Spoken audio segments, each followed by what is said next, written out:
yes, please, if you have real information that is not public that you can credibly report about Jason Tatum's feelings about Jaylen Brown, you should report it.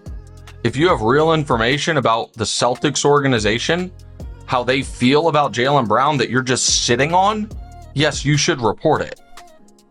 Like, once upon a time, Stephen A was a legitimately great reporter.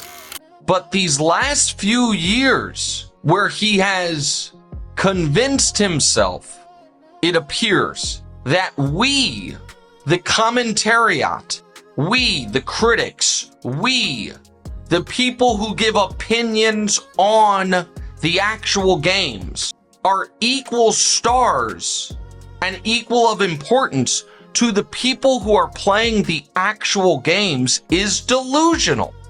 And this is the thing, and I don't even really care so much about the on-court or in-stadium walk-ins where they present Stephen A's arrival as if he is Chet Holmgren. That's fine. That's fine. It's kind of charming. Some would call it cringe. Some would call it funny. It's funny to me. It's funny. Whatever it is. Right. It's funny.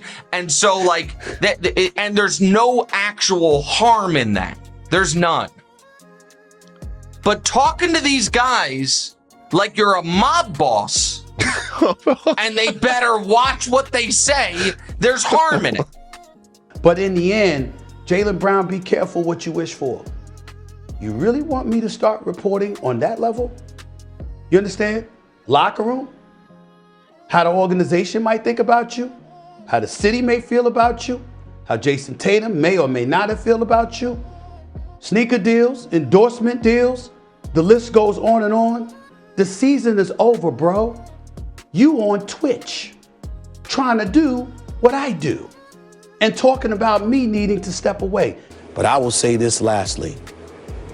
You don't want to make an enemy out of me. And I'm looking right into the camera, and I'm going to say it again. You do not want to make an enemy out of me. I'm not having it. The day he came up to me was the day my new contract was announced. So he knows, like everybody else, it's going to be a little while before I go away. I was here before he got here in 2003. And in all likelihood, I'm going to be here when he's gone. You got to deal with that, bro. Plain and simple. So when one of my contemporaries tries to mention me as a mobster, that I'm coming across as a mobster, he knows better. You can, once you figure out who I'm talking about, you can gauge his motives. He should be ashamed of himself. But I'll leave it alone and let him hang out with his crew. And he knows that I know who they are. Okay?